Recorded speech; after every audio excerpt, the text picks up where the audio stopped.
Good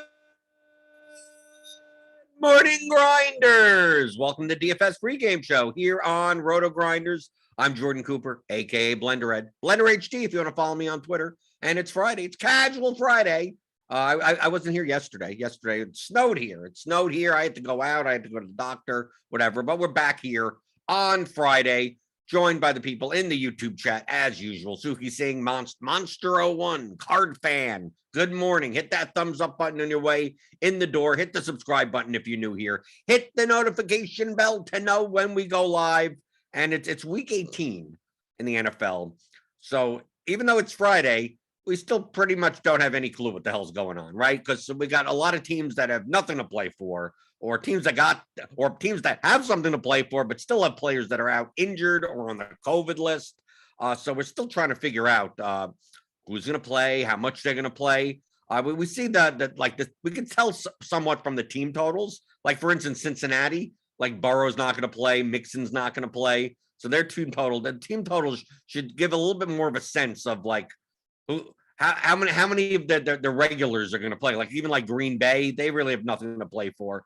So against like you wouldn't normally see Green Bay and Detroit only being a 3.5 point spread because Detroit's horrible. So that gives an inclination that maybe Devontae Adams, maybe he doesn't play at all. Maybe he plays only a handful of snaps.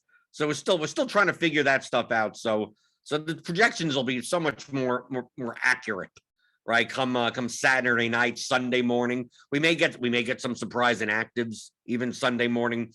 For this week 18 slate, compared to all other slates of the year, if you're playing GPP, this is the slate that it's most optimal, if you want to call it optimal, most profitable to play contrarian. Okay, I consider the best slates of the year for contrarian players in GPPs is week 1, week 2, and week 18, or whatever the last week, right? It used to be week 17. Okay, now you do it for the very same reason you do it weeks 1 and 2. You want contrarian GPP players want to take advantage of the overconfidence in the field. Okay, people that think that things are much more certain than they are. Now, week 1 seems obvious. Like all we have is like preseason to go by, so much of the field is making determinations on how these teams are going to play, who's a good defense, who's not a good defense, coming from preseason and last year. But a lot of personnel changes happen, and you're not exactly sure. So week 1, there's also a lot of pricing inefficiencies, and to take advantage of you got to play this guy at 6,200. He's a lock, right?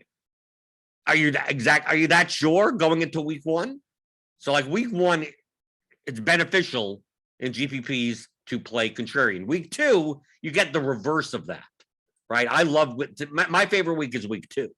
Week 2 is that everyone overreacts to the week 1 week sample size, right? It's like, okay, we don't know that much during preseason. We think we do. Then week 1 happens. Half the stuff that happens is unexpected. And then for week 2, we go, well, all the stuff that was unexpected, that's going to happen again. So you take advantage of everyone's 1 week sample bias in week 2. Okay, so that's the whole concept of GPP, is to take advantage of the field's overconfidence in things. Where what they're confident in is still the most probable, but they think the probability is even more than what it really should be. Week 18, we're going to get the same exact thing. Oh, this guy's out. Deontay Johnson is out for the Steelers. Chase Claypool, he's going to get all the work, right? Even though he's kind of been on the outs for the past couple of weeks. So, but maybe it ends up being James Washington. Maybe it ends up being Ray McLeod, right? So people got to take away Deontay Johnson's target share and start giving it to other people and go, well, it just goes down the line. Well, who says it does go down the line, right? So if Chase Claypool ends up being popular, play another Steelers wide receiver.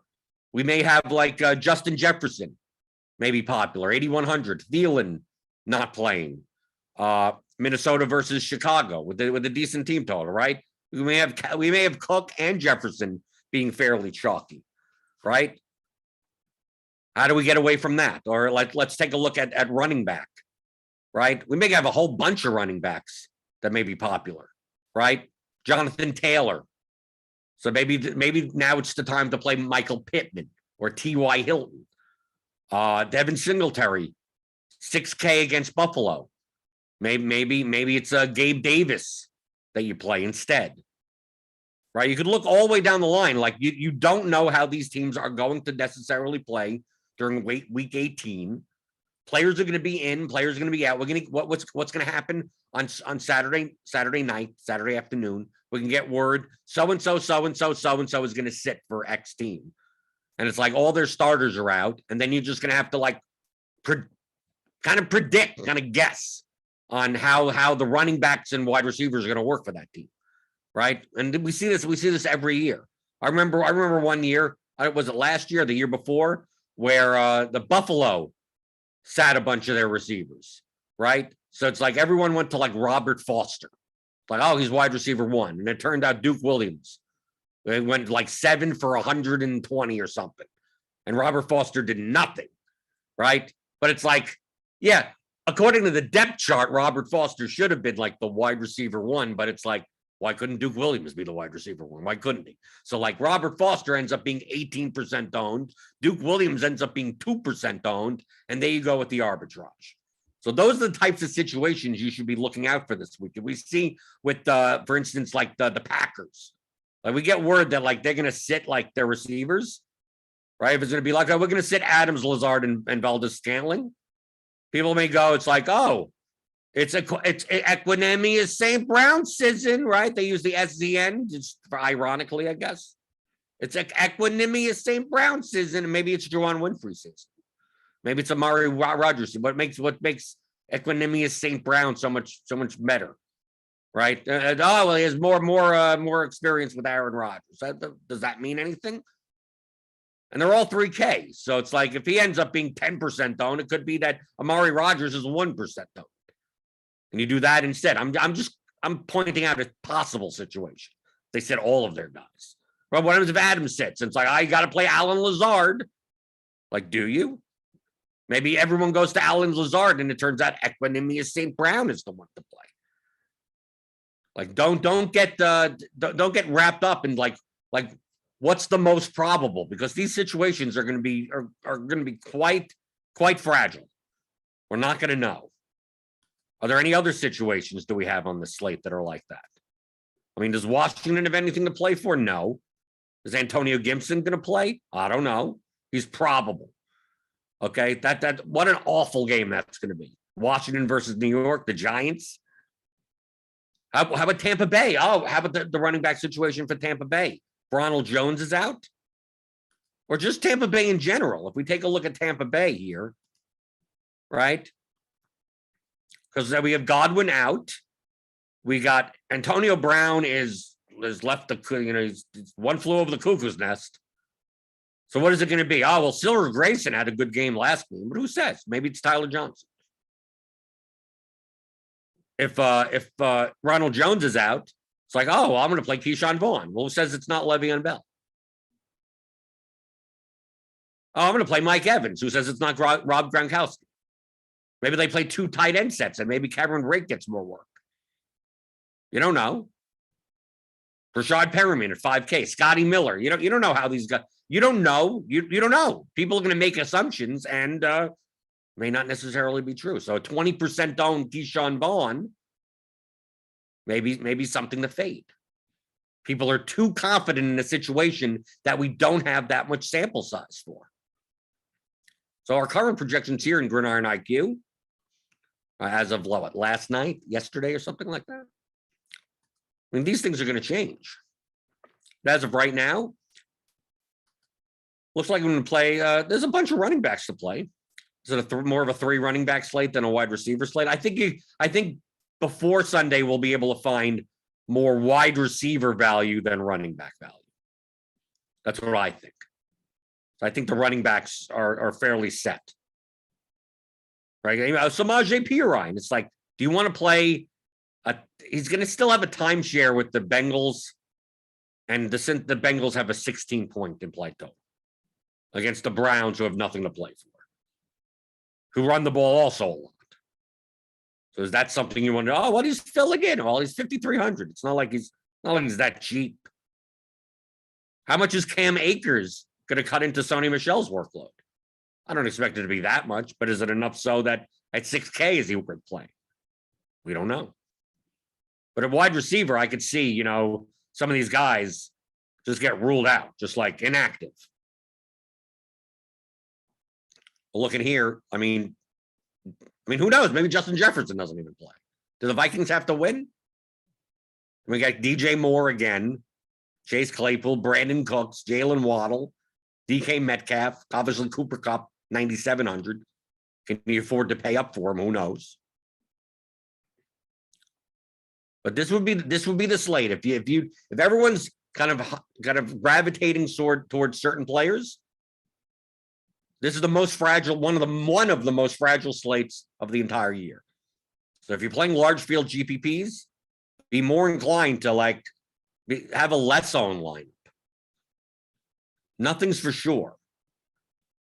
Okay, so let's run through some lineups. I'm going to run 100 lineups based on our Gridiron IQ projections as of now. So just one unique. We're going to get max exposure on quarterbacks to, let's see what the top ones are. 10%. All right, we don't have to limit anything. We're just going to do everything open. 49.5, that's fine. Let's see. And then let's see what the stacks look like. We're not going to use running backs in the stacks. We're just going to use wide receivers and tight ends and 100% of the lineups. And let's see what game stacks and team stacks going to show up based on our current projections. Now I can kind of guess this, right? We could always look at RGV, the salary adjusted value. I'm assuming Minnesota, Chicago, maybe a bunch of it, right? Take a look at quarterback. Quarterback's not going to matter that much. No, not that much. Running back. I think we could get a bunch of, Colts. We may get some Trevor Lawrence, Marvin Jones, plus Jonathan Taylor lineups. I think we're going to get Cousins, Jefferson, Montgomery, or possibly who's starting for the Bears now? Because Fields is on the COVID list, right? Who the hell's starting for the Bears? Is Dalton back? Yeah, Dalton's back. So I think we can get Dalton, Mooney, Cook type lineups that come up high. Because all I'm doing is looking at what games have the most amount of players that are higher salary adjusted plus minus. Right. So you just look here and you go, what players fit in the same games? There you go. Houston, because I see Chicago, Minnesota. Seattle, Arizona. I don't see anyone from Arizona. Maybe. And that's why you could predict that. Ertz, maybe. I guess you get Wilson receiver plus Ertz. Something like that. But I think Chicago, Minnesota is going to be based on our current projections. I think that's going to be the highest.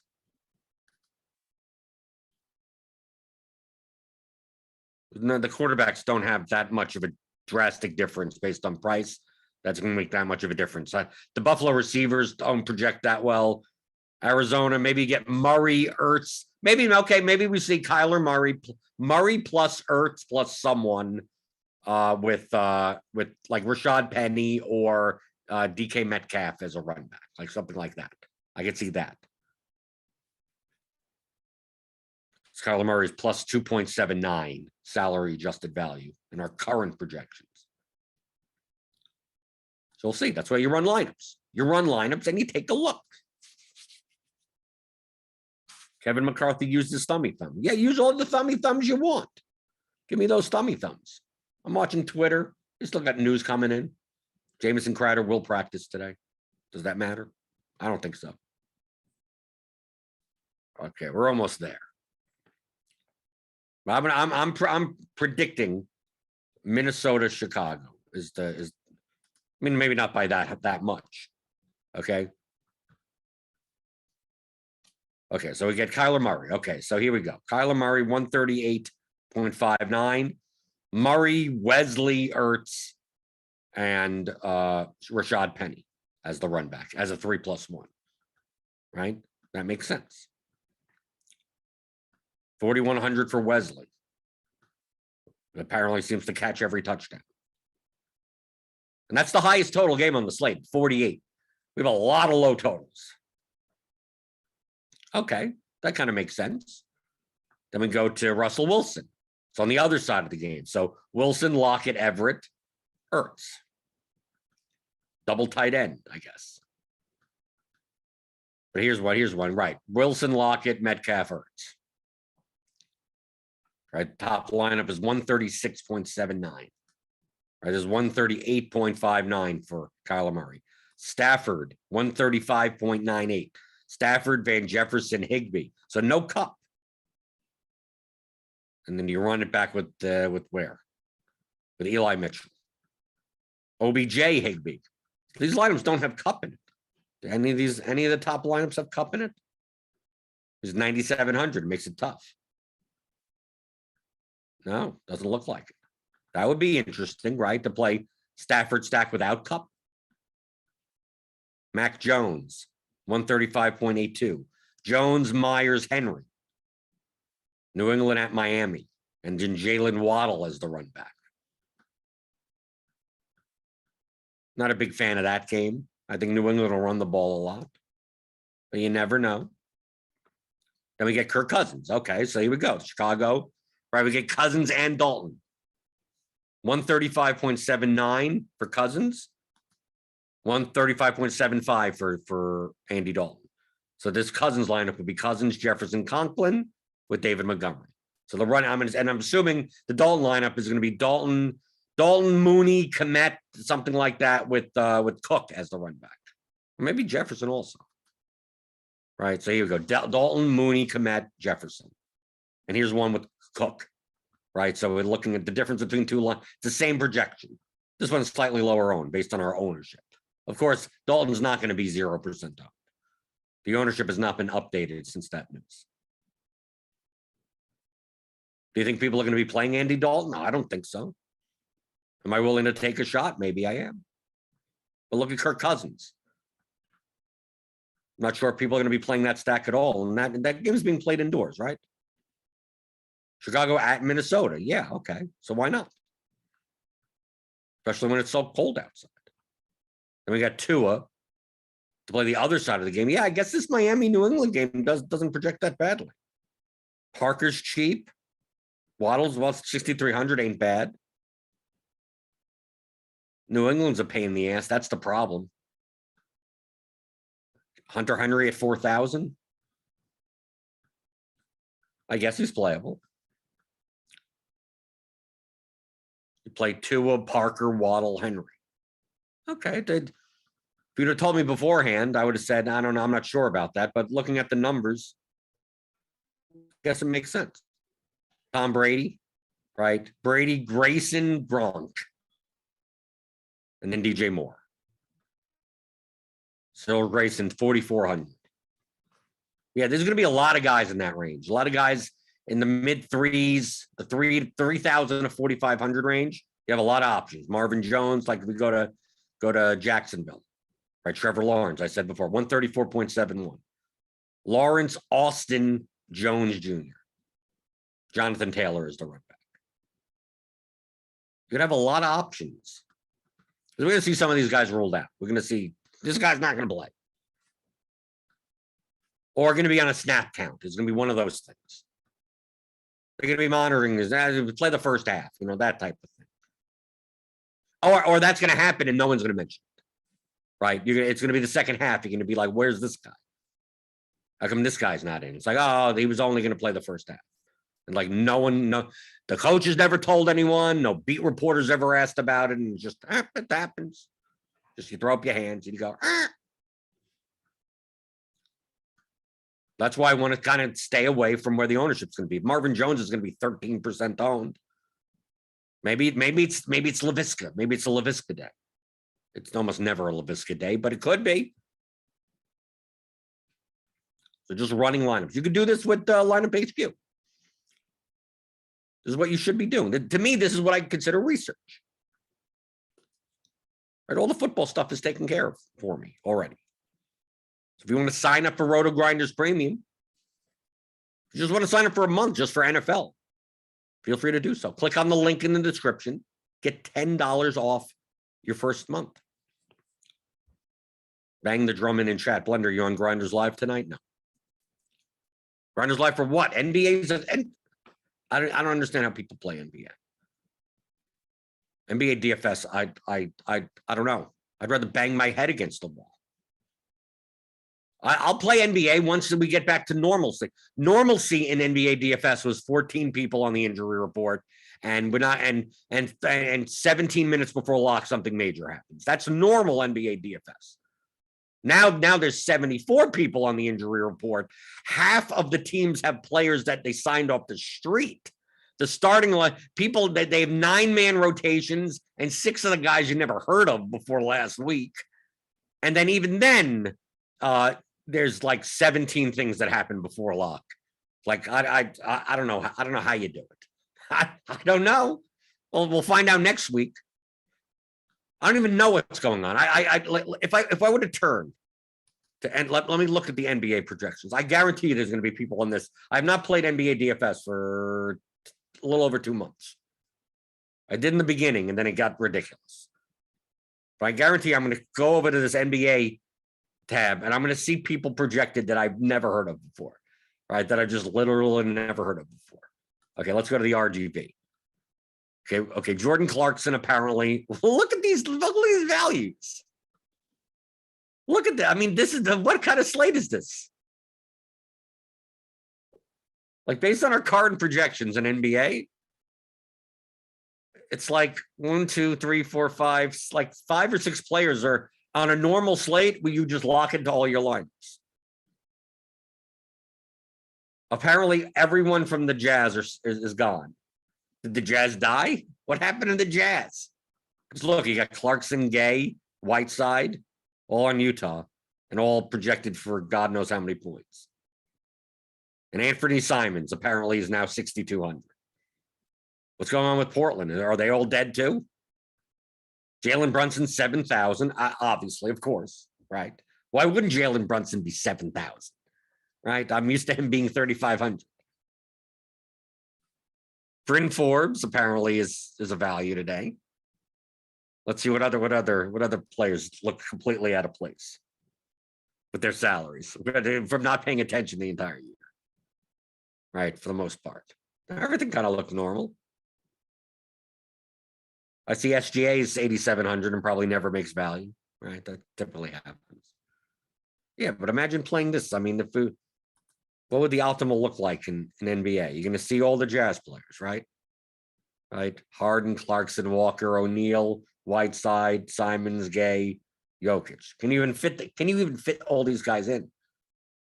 So you're getting all of these. Who you're not getting? You're getting Whiteside, so you're not getting Durant. Obviously, for positional, that's because of position. You have to go right because the guard positions fill up more, and Harden actually projects better than Durant against Milwaukee. What a crap show! And all of this can change. Whatever I'm looking at right now, you might as well throw out the door. Later today, 4 hours from now, we get the word that three of the Jazz players are back. So you have to throw these guys out again. And then you get word that someone at the Giannis is sitting, or someone else said another team has 700 players with COVID or something. Well, we're gonna tackle it next week. I'm just gonna rely on the projections team. Rely on one of top projections in the industry. But this is the reason why I'm not playing. Like every day is this crap. Where I could look at it right now and go, what's the even point in looking at it? Does any of this matter until like 5 minutes before lock? No. At least there's not like where there's not creative players here. I've seen some lineups on Twitter that here's the starting lineup. Here, Trent Forrest. Who the hell is Trent Forrest? Why is he here? Trent Forrest. It seems like everyone's kind of coming back. I mean, I've seen winning lineups that have players that like this guy thought that guy was retired, right? Guys like that. So are we getting more healthy? Is the league getting healthier now? I hope so. Card fan said Utah didn't want to take their stars into Canada. Oh, because of the because then they're not going to be able to get back in the country or whatever. Well, we'll see about NBA next week. But NFL. Well, NFL this week is kind of similar, but at least they're not signing guys off the practice squad, half the teams. Trey, while we're in NBA, can you give a quicker overview of true range and how it's useful? True range randomness. Okay, let's bring out, where can I find this article? RotoGrinders, NBA projections. What if explained? What is it called? Foundational knowledge. Just to bring up. Yes, okay, there you go. Right, beautiful. Okay. The difference between regular randomness and true range randomness. Regular randomness is linear, okay? Okay, let's go to the standard deviation chart. Okay. Can we bring up a linear chart? Can we bring up a linear, any type of, no, I just want to form of a straight line.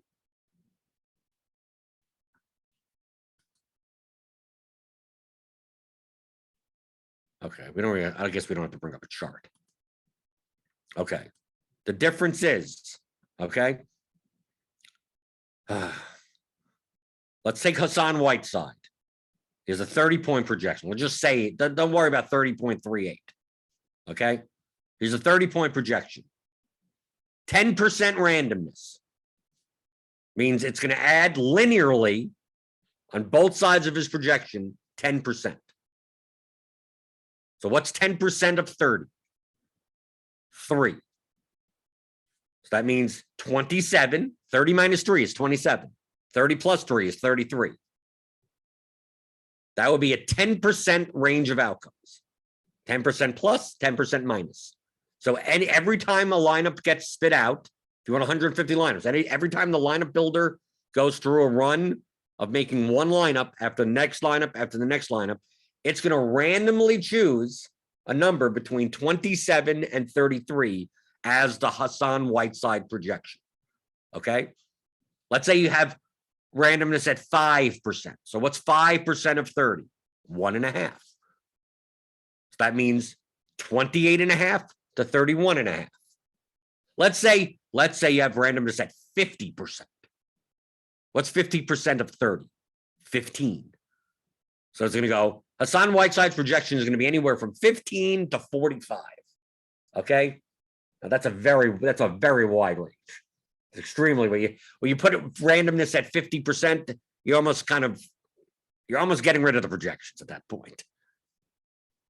So that's what it's doing linearly, right? It's putting what's the 10% one way, 10% up other way of whatever this median number is. If you do the true range, we're using the actual range, this standard deviation curve, right?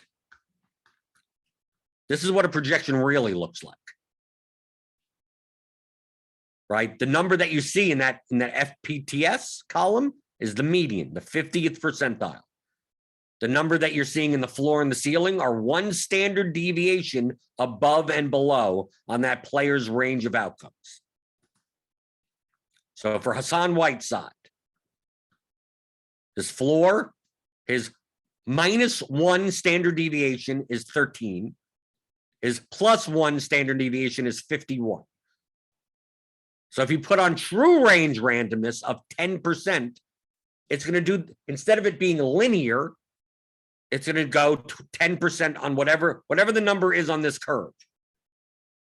And players don't have normal distributions.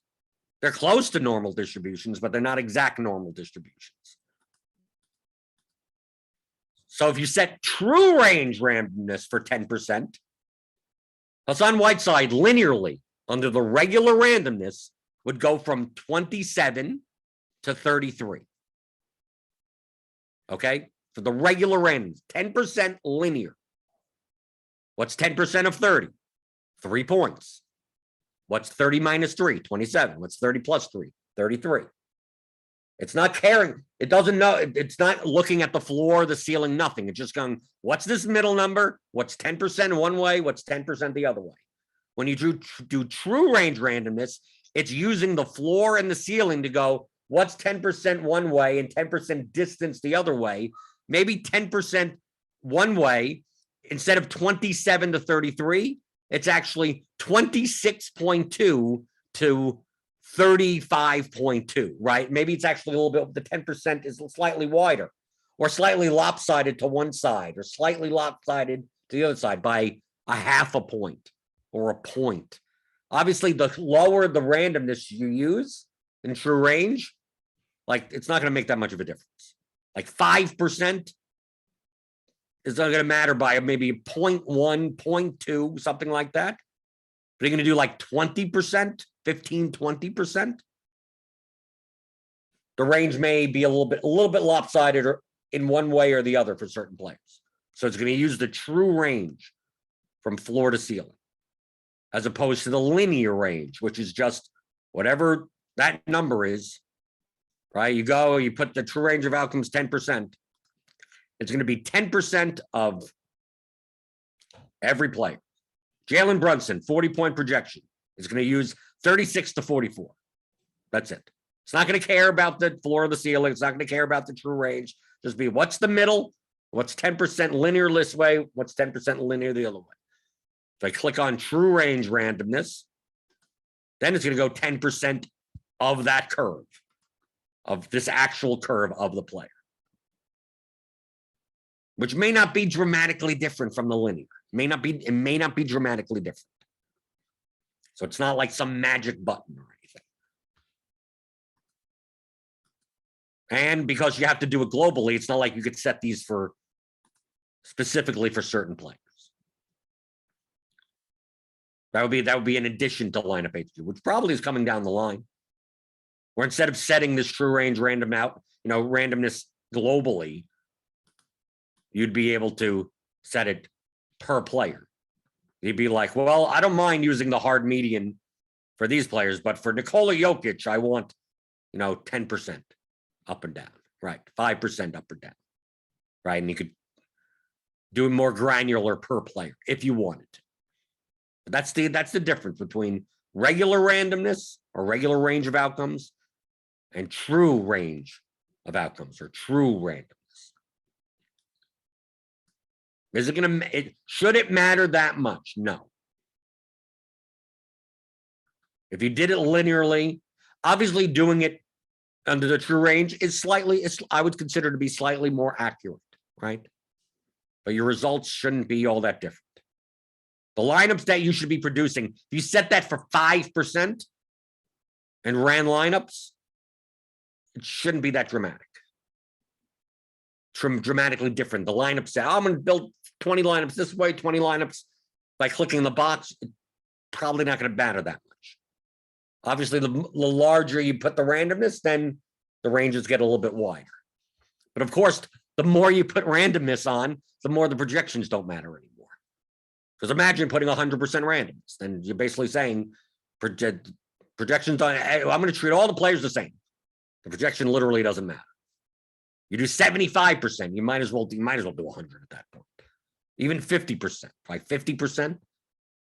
I don't mind true range at 50% and 25% in one direction, 25% like you might as well never use projections anymore.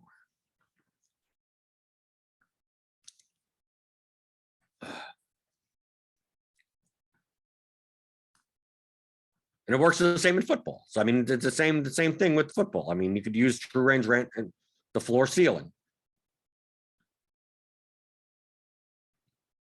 So you take a look at like a Devin Singletary or something like that. I mean, we could even see the difference between players. You could also tell by the smash percentage which players have higher ceilings than others. So let's say we're going to go by position and go by salary, just to show a comparison. So like here, Singletary versus Mitchell. Singletary, you could see here, has a higher by about 3/4 of a point, higher median. But Eli Mitchell has a higher ceiling, right? So the one standard deviation range for Mitchell is about 7 to 27. For Singletary, it's 6 to 22. Which makes him Singletary a better cash play because more of his range is in between those two. So if you were to set true range, if you were to set regular randomness of let's just say 30%. So what's 30% of 16? About 5, right? 4.8, about 5. So if you do true range randomness of 30%, a regular randomness of 30%, it'll be 11 to 21. Eli Mitchell, very similarly, right? Phil, what's 30% of 15? It's still about 4.5. You're going to get about this. Once you set randomness to 30% linearly, Singletary and Mitchell don't become essentially almost the same player, right? Even though one is median projected 0.75 more. So if you were to use linear randomness, you'll probably get slightly more Singletary than Mitchell because he does project slightly higher. But it's going to treat those players as kind of the same. Within 30%, you know, 30% range is what, 11 to 21 versus what, 10.5 to 20.5? Like, it's very similar ranges. But Eli Mitchell has a 5-point higher ceiling. He has more of his range, more of his high-end range has higher than 22, than Singletary's 22. So let's say you use 30% true randomness. If you use true randomness, you're going to end up getting more Mitchell than Singletary. Why? Well, let's say you do 30%. 30% for Devin Singletary, based on his right here, may actually be, based on the true range, 12 to 18. That fits into 30th percentile of his outcomes.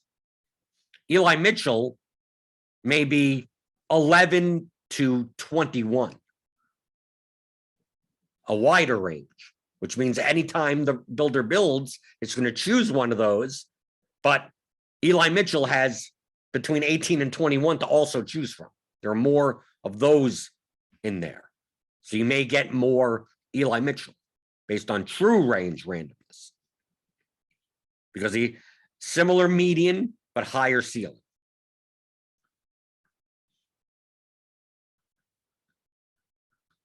So I hope you understand that. That's why it's in here. So if you don't want to use linear randomness, you want to use true randomness, you're able to. It's using the floors and the ceiling numbers based on those percentages. If you even want to use randomness. Most of the time I don't. If you're building lineups, you're like, I'm getting two similar lineups to each other. Well, you could always add randomness. You could always add unique players. You could these are all the stuff on this screen. The build settings is for diversification, not for strategy. There's no magic buttons.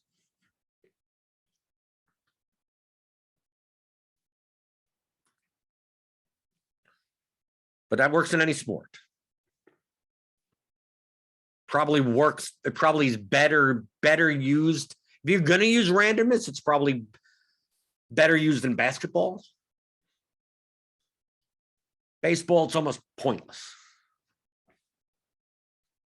Which guy's the higher seal? I mean, the Rangers in baseball games is like, did they hit a home run? No. Okay, then they 0. Did they hit 3 home runs? I mean, like to use 10% randomness in baseball seems stupid. Okay, so I hope that answered that question. Because what else am I going to answer? We don't even know who's playing in the NFL. NBA, the Jazz are dead, so we don't even know what's going on. Right? Next week it's gonna be a wild ride next week. Trying to go through basketball. No, I'm gonna look at some slates and go, I don't know why this guy was played either. I don't know. I don't even know how many lineups I'm gonna play. Am I gonna play 20 lineups? Am I gonna play one lineup? Am I gonna play cash games? I have no idea. Just play 20 lineups and hope for the best and just hope I make the late swaps or whatever. Maybe I play the lower stake stuff. I don't know. Your suggestions. I don't want to play it all. Truthfully, I don't want to play it all. NBA. I'm waiting for baseball to come back at this point. Like, football's done. What do I do? It's like I'll play soccer. I'll play MMA. And I'll wait for baseball. But I'm going to be on the show every day. I got to play some NBA, right? I got to play something. How am I going to review slates? I have no idea what the hell happened yesterday. I don't think anyone does anyway. Even if you did play, you're like, I don't know what happened. I don't know why this guy was in there. I don't know. This 1% owned guy just played 38 minutes and went off. No idea. Guy up the street, no clue. But I'll be here. I'll be here for you guys. We're having some upgrades for Results DB that should be showing up next week. So you should look forward to that. I'll be coming out with a video next week showing off the features, upgrades to Results DB. And obviously, you'll see Results DB on the show all the time as usual anyway. But I think you'll be interested in some of the upgrades, some of the new features. Got some new features in Lineup HQ that are coming out soon also. So that'll be cool to go over. And as always, all these types of explanations, like what I explained about the randomness type of thing, is that type of stuff is in the Theory of Daily Fantasy Sports. 15-hour audio DFS masterclass. Me and James McCool. It's like a seminar. You could get everything you could ever need that's in here through watching all of these DFS pregame shows. If you want to go back and watch 500 hours worth of DFS pregame shows, trust me, I've covered everything in here multiple times. But if you want it all in one place, in one nice structured education, you don't get bits and pieces and go around. So just go to theoryofdfs.com. How to think like a professional DFS player. And explain stuff like that, the whole distribution curves.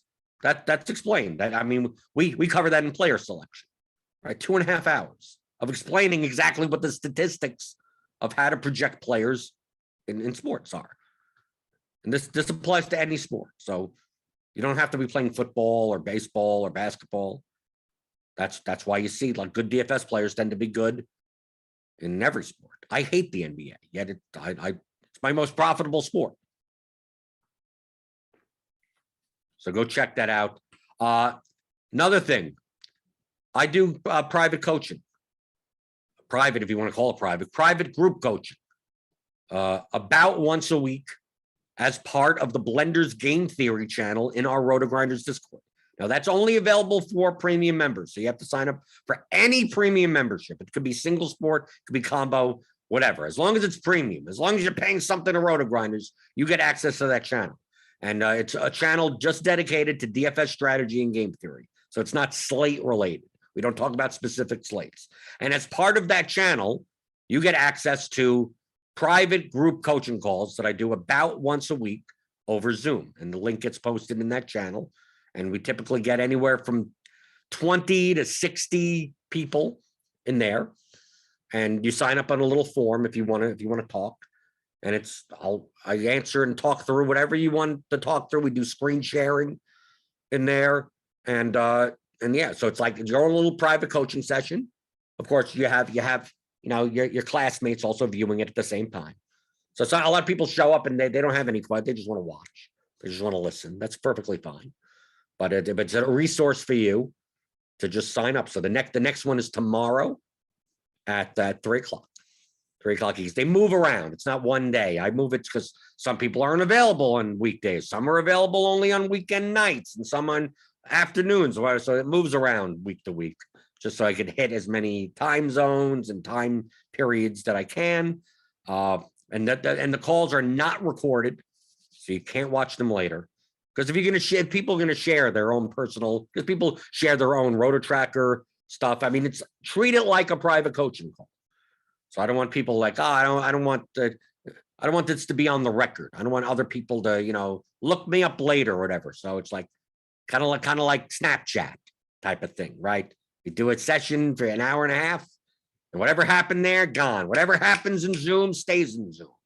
So if you want to sign up for RotoGrinders Premium, just join the Blenders Game Theory channel, and you could sign up for alerts in that channel also. I'll always send out an alert twice a week, right? One saying, "Oh, our next call is this time," and then right 5 minutes before the call, I send out an alert saying, "Starting in 5 minutes, here's the link to the Zoom chat and everything," and then we do it. So take advantage of that.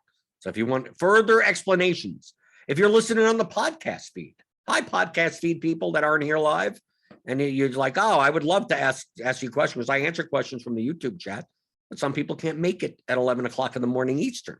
So it's like, oh, that's what the Zoom calls are for. So that's what the Discord is for.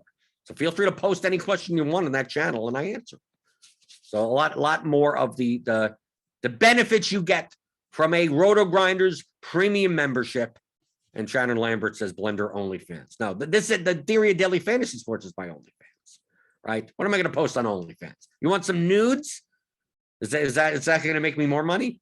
I don't mind. If I could charge more, if I could include an upgrade to the Theory of Daily Fantasy Sports, which includes penis pictures from me, I'm not embarrassed to do it.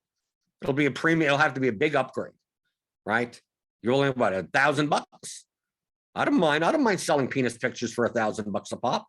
That's no problem. I don't even care if I sell it once for $1,000 and then people disseminate it themselves. That's fine. Well, why would people want that? I have no idea. But this is my version of OnlyFans, right?